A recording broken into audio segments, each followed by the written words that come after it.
Hi, I would like to introduce you my new Toon shaders.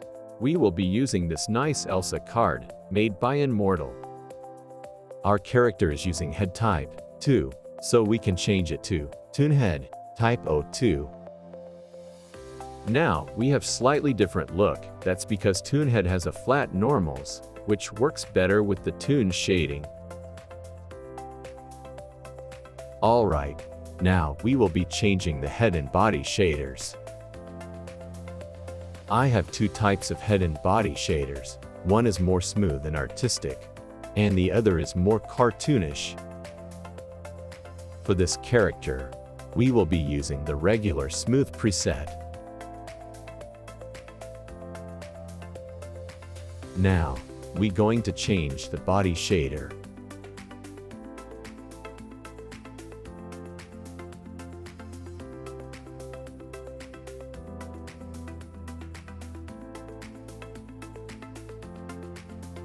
Then, we're going to change the cloth shaders. Alright, so we start with the top. Basically, for the clothing you just need handman, Toon clothing, cut off, in most cases. But, if the original piece is using shader that ends with alpha prefix, you can use handman, Toon clothing alpha shader. For the accessories, use Toon item shaders. Consider to use copy edits and paste edits buttons for saving some time. Alright, now we changing the inner clothings.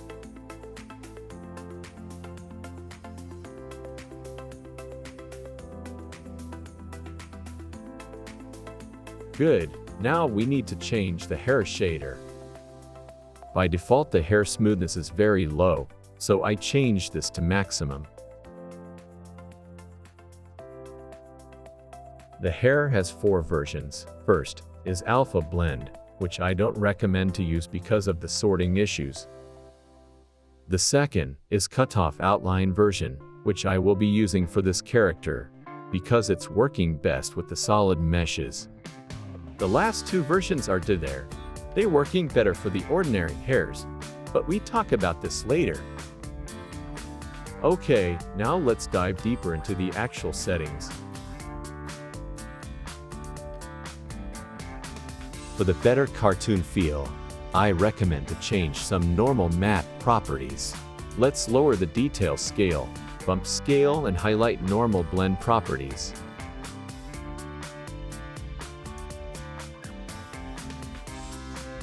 Since this hair has a solid mesh, we can set the cutoff setting to 0.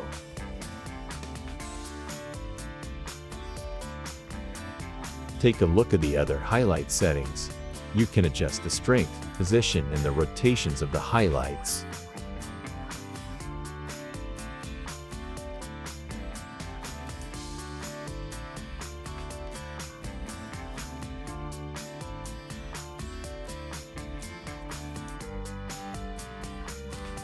For now, just leave it because it's already okay. Now, let's talk about how you choosing the hair shader. As I said before, if your character is using a stylized hair like this, consider to use Cutoff Outline version. But for the most cases you should be using Toon Hair Dithering Bare version, which is complete replacement for the vanilla shader. But, if you want to improve some visual look, you can use Blue Noise version. However, the Blue Noise version requires to have temporal anti-aliasing. I recommend to use the CTA Ultra or TAA, otherwise, it will look like this.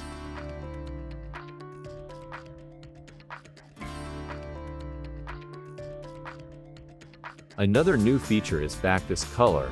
You can enable it by setting its alpha value to 1, and then you can set the color. But this is not the end. Additionally, you can actually change the highlight and metallic textures. But for now, let's get back to our character. It's time for the eyes. The eye shader has a full vanilla compatibility, so you can just change the shader and consider it done. But in this case, I will cover some interesting settings. In the recent version, it has some new reflection settings. You can control the gloss, power, and the opacity of the reflections. I recommend to keep the reflection power very low, but not minimum. The reflection is also depends on skybox and QMAP settings, which you can control in the Graphics tab. For example, if you have too bright exposure settings, you can reduce the reflection opacity in the edge shader directly.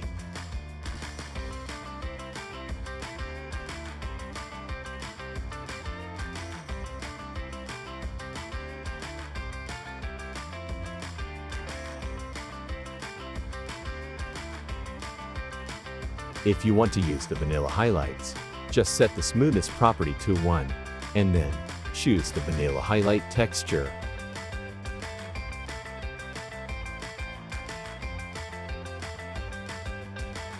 In addition, you can set the pupil outline. In order to see the effect, set the pupil color different than black.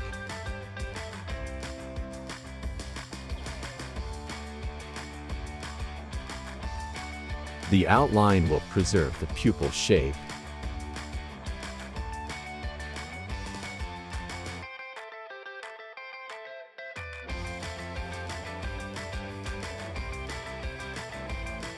The pupil can be emissive. In order to achieve this effect, set the color value above 1.0.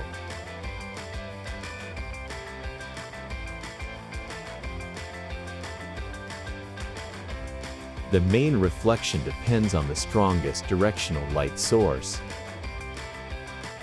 The Toon head types has built-in tongue shader, but you can change the teeth shader as well.